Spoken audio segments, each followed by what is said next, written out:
What if the reason everything feels heavy lately isn't because you're falling apart, but because your soul is quietly closing a chapter that your mind is still trying to hold open? You're not broken. You're outgrowing a life you were never meant to stay in. Carl Jung said, "We are not what happened to us, we are what we choose to become." And right now, you're not becoming weaker, you're becoming clear. These 8 signs aren't breakdowns, they're sacred confirmations that your old cycle is ending, and something greater is waiting on the other side. Our first lesson is, you no longer crave closure, you became the closure. You don't check their page anymore. You don't reread old conversations, wondering where things went wrong. You don't stare at the ceiling at 2 a.m. trying to make sense of why they changed. Because deep inside, something shifted, not loudly, not all at once, but slowly. Day by day, your heart stopped reaching for something it was never going to receive. At first it hurt, because closure felt like a door they were supposed to close gently, with love, with explanation, with honesty. But they slammed it, or worse, they left it half open, dangling in silence. And you waited for a message that never came. You waited for them to say, "I'm sorry for the way I left. I'm sorry I made you feel forgotten." But one day, you stopped waiting, not because you didn't care, but because you finally realized you were the only one still standing at the door. And in that quiet realization, something sacred happened. You didn't need their apology anymore. You didn't need their side of the story to make peace with yours. You didn't need their words to tell you what your heart already knew. You didn't just move on, you became the closure. You stopped chasing the people who only showed up when it was convenient. You stopped giving energy to situations that never gave back. You stopped justifying your feelings to those who never took time to understand them. And that silence they left you in, you turned it into a sanctuary. You rebuilt your peace there. You rewrote your story without them in it, and it became even more beautiful. There's a kind of power that comes when you stop needing to be understood and finally understand yourself. It's when you realize their silence was the answer, their absence was the closure, their lack of effort was the truth, and the fact that you still chose healing, still chose forgiveness, still chose to grow. That's not weakness, that's not indifference, that's transcendence, because you didn't close this chapter with anger. You closed it with wisdom. You didn't win by proving anything to them. You won by proving everything to yourself. And now, when you think of them, you feel nothing sharp, no ache, no obsession, no urge to fix what was never meant to stay. Just calm, just clarity, just closure, the kind that came not from them, but from you. Our second lesson is, you're tired, not just physically, but spiritually. You wake up tired, even after a full night of sleep. Your body isn't sore, your muscles aren't strained, but your soul feels heavy. And you don't always know why. You move through your day, smiling when you have to, showing up where you're needed, saying all the right things. But deep down, there's a weight in your chest that no one sees. It's not laziness, it's not burnout from work. It's something quieter, more invisible, more sacred. It's the exhaustion of carrying things you were never meant to hold this long. Unspoken disappointments, years of trying to be strong for everyone else, cycles you knew deep down were over, but you kept going, out of fear, out of habit, out of guilt. You stayed in conversations that drained you. You gave to people who only took. You carried relationships that were never equal, and over time, it didn't just wear down your mind, it wore down your spirit. There's a specific kind of tired that comes from constantly hiding your own needs just to keep the peace. It's the tiredness of smiling when your heart is breaking, of staying silent when everything in you is screaming for change, of feeling invisible in rooms where you used to feel loved. And now, it's catching up to you. Not in a dramatic way, not with explosions or breakdowns, but in the small, quiet moments, when you stare at your phone and don't feel like replying, when your favorite music no longer hits the same, when you catch yourself daydreaming of disappearing, not to escape, but just to rest. You're not lazy, you're not broken, you're not lost, you're just spiritually tired, tired of pretending you're okay, tired of carrying everyone else's weight, tired of trying to revive what's already gone cold. And maybe, just maybe, that tiredness is not something to fight. Maybe it's something to listen to, because that exhaustion, it's your soul tapping you on the shoulder, saying, it's time to release, it's time to let go, it's time to end what's quietly been ending for a long time. Carl Jung once said that many of the problems we carry aren't problems, they're invitations. Invitations to stop pretending, to stop clinging, to stop resisting the transformation we've outgrown. So if you're tired right now, not just in your bones, but in your spirit, don't ignore it. That tiredness isn't weakness, it's wisdom. It's your soul's way of saying, this season is over. You've carried it far enough. It's time to lay it down and begin again. Our third lesson is, you stop explaining yourself, even to the people closest to you. You used to explain everything, your silence, your sadness, your distance. You used to give people the full map of your emotions, hoping they'd understand the pain behind your quietness, the story behind your tired eyes, the reason why your soul felt heavier than your words could carry. You over-explained your heart to people who only listened with their minds. You tried to make your emotions make sense to people who never really tried to feel them. You thought that if you just said it right, they'd finally see you. But now, you don't explain anymore. Not because you've become cold, not because you've given up on connection, but because you've realized the people who truly love you don't need an explanation. And the ones who constantly require one aren't listening to understand. They're listening to fix, to judge, or to dismiss. There's a moment in your healing journey where your silence becomes sacred, where you stop trying to be understood by people who've only known the surface version of you, where you stop chasing validation from friends, family, even lovers, because your truth has become too deep for shallow ears.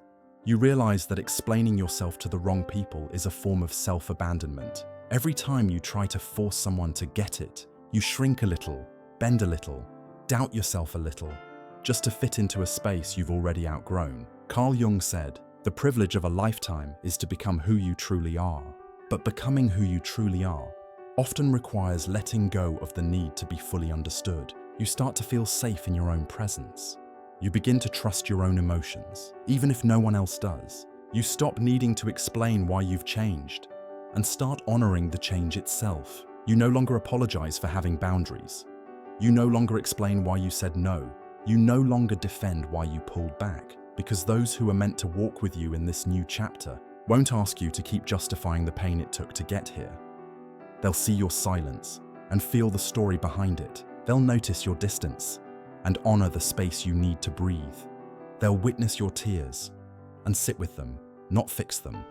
And if they can't, that's okay too, because when you stop explaining yourself to everyone else, you finally start hearing yourself more clearly. And in that quiet, sacred space, your healing becomes your own. Your truth becomes louder, not in words, but in how you carry yourself, with peace, with power, with presence. You didn't stop explaining because you're hiding. You stopped because you're protecting. And that is growth. Our fourth lesson is, familiar places start to feel foreign. You walk into the same room, but something feels off. The walls are the same. The people are the same. Even the smell in the air is familiar, but you feel like a stranger. It's not them who changed. It's you. The conversations that used to pull you in now feel empty. The jokes that once made you laugh now feel forced. The same streets you once called home now feel like a place you're only passing through. You try to reconnect, but the connection feels thin, like a rope that's been fraying for years. It's not hatred, it's not anger, it's just distance. Not the kind measured in miles, but the kind that grows between souls when one person evolves and the other doesn't. This is what spiritual shedding feels like. It's when your outer world no longer matches your inner truth. It's when your soul whispers, this version of life doesn't fit me anymore. You start feeling like a guest in the life you once begged to belong to. And the more you grow, the more you notice. The people who once felt like home now feel like past lives. Not because they're bad, but because you're no longer the person who needed them in the same way. It's hard to admit, because part of you wants to stay, wants to keep the rhythm of what used to feel good, wants to hold on just a little longer to places, to friendships, to memories that once carried you. But the truth is, you've outgrown the room. And now, even when you try to shrink back into it, your soul doesn't let you. Carl Jung said that the shoe that fits one person pinches another. What he meant is this: growth will always make the old feel tight, uncomfortable, foreign, not because something is wrong, but because something has moved on. You didn't lose your love for those places. You just stopped needing them to define you. You still respect the old friends. You still feel warmth in old memories, but you don't feel called to stay in that energy anymore because your new self has a different frequency. And the old world can't hear the song your soul is now humming. And that's okay. It's not your job to belong where you've already evolved beyond. It's your job to listen to the quiet voice inside that says, "You've stayed long enough. It's time to go where your spirit feels alive again." You're not ungrateful. You're not disconnected. You're just becoming too real for a place that only knew your former self. And when the familiar starts to feel foreign, don't panic. That's not failure. That's a sign that you've grown. Our fifth lesson is, random sadness hits you without any clear reason. Some days, you just feel heavy. There's no fight, no heartbreak, no tragedy, but your chest feels tight, your thoughts slow down, your heart feels like it's carrying something too big to name. And when someone asks, "What's wrong?" you don't have an answer, because even you don't know. You just feel it, a sadness that floats in like a fog, without permission, without warning.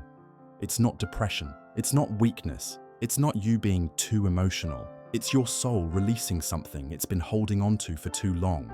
You see, we don't always cry when the pain happens. Sometimes we cry when the body finally feels safe enough to feel it. Sometimes the sadness comes weeks, months, or even years after the moment that hurt you, because at the time, you were in survival mode. You were smiling. You were helping others.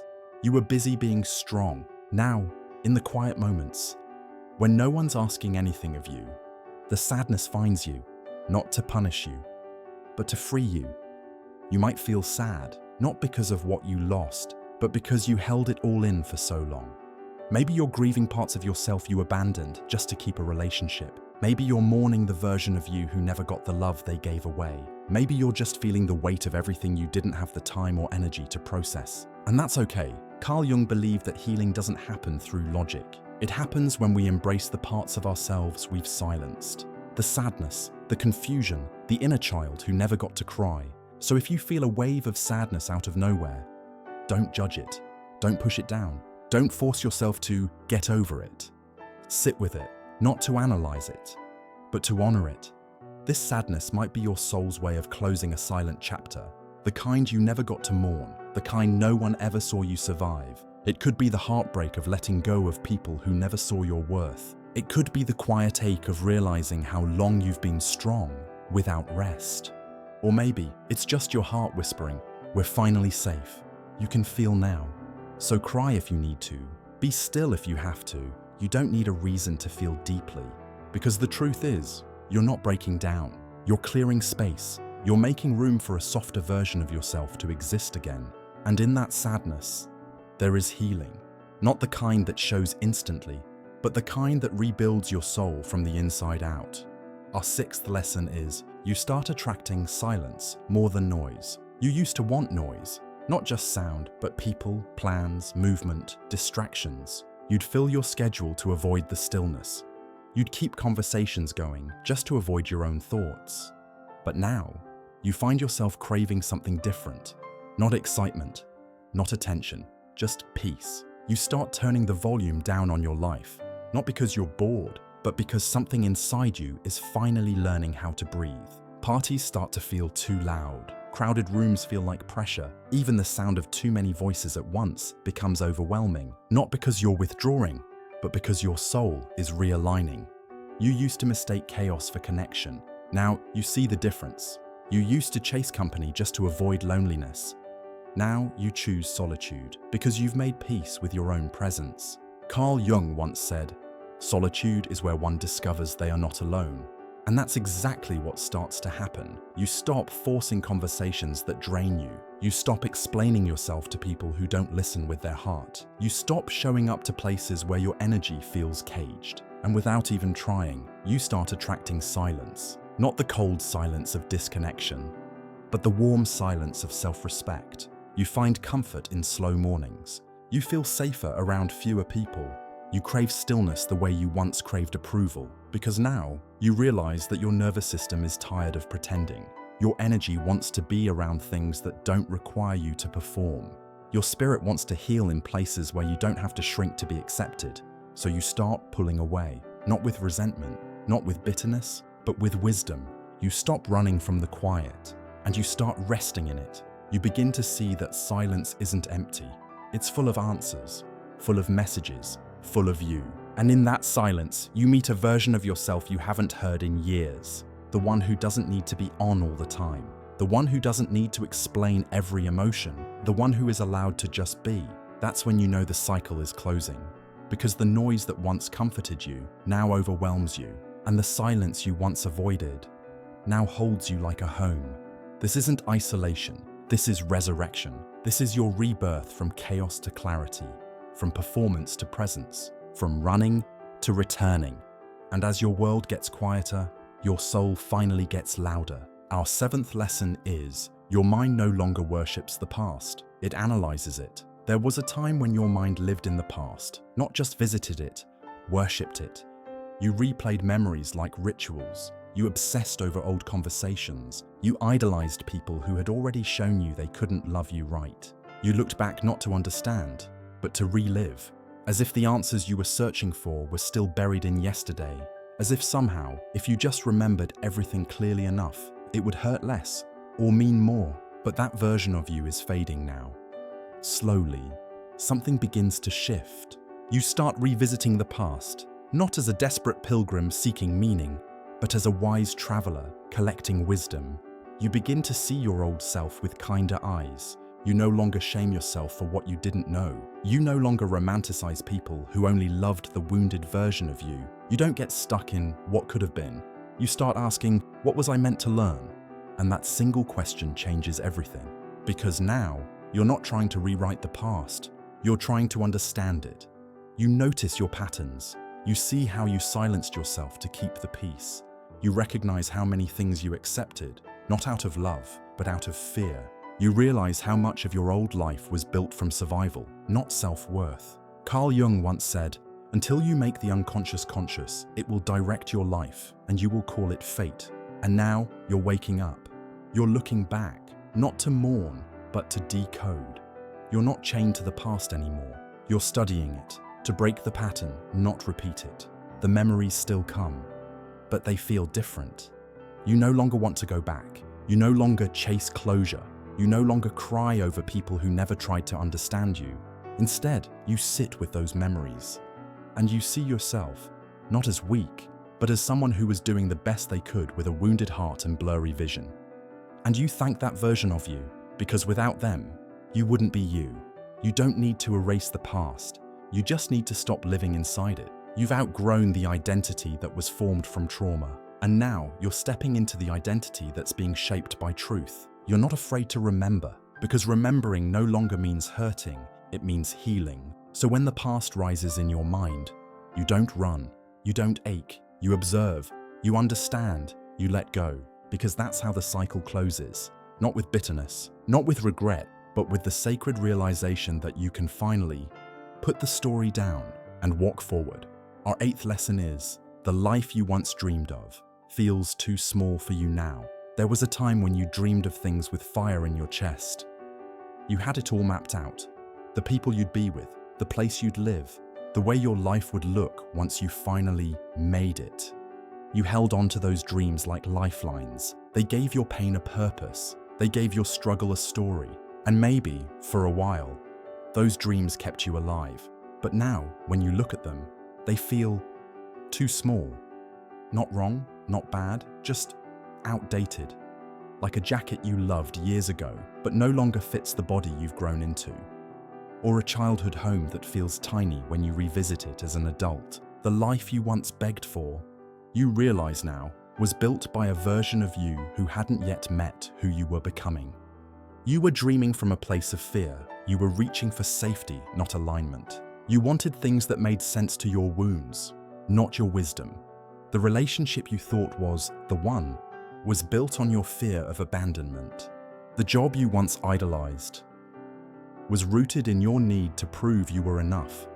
The goals you once obsessed over were shaped by a world that taught you to chase achievement over inner peace. Carl Jung believed that transformation requires a death, not of the body, but of the false self. And what you're experiencing now is that death. You're grieving a future you no longer desire. You're letting go of an identity that once felt essential. You're realizing that the ladder you were climbing was leaning against the wrong wall. And that realization can feel like loss, like emptiness, like confusion. But it's not the end of your dream. It's the beginning of your becoming. You're not giving up. You're growing beyond. You're not settling for less. You're making space for more real. And yes, it's scary, because letting go of the old dream means stepping into the unknown, into the blank space where your true purpose can finally rise. But you no longer want a life that just looks good. You want a life that feels true. You want peace that doesn't require performance, love that doesn't require self-abandonment, success that doesn't require burnout. And maybe you don't know exactly what this new dream looks like yet, but your soul knows it's on the way, because now you don't need a dream to save you. You just need a path that reflects who you really are. And that is exactly where you're headed. You didn't close the cycle out of weakness. You closed it because your soul said, "We've gotten everything we were meant to get here." Not all endings are explosions. Some are quiet exits that feel like a return home. Don't reopen what was only meant to teach you how to rise. You're not walking away from something. You're walking towards someone, and that someone is you.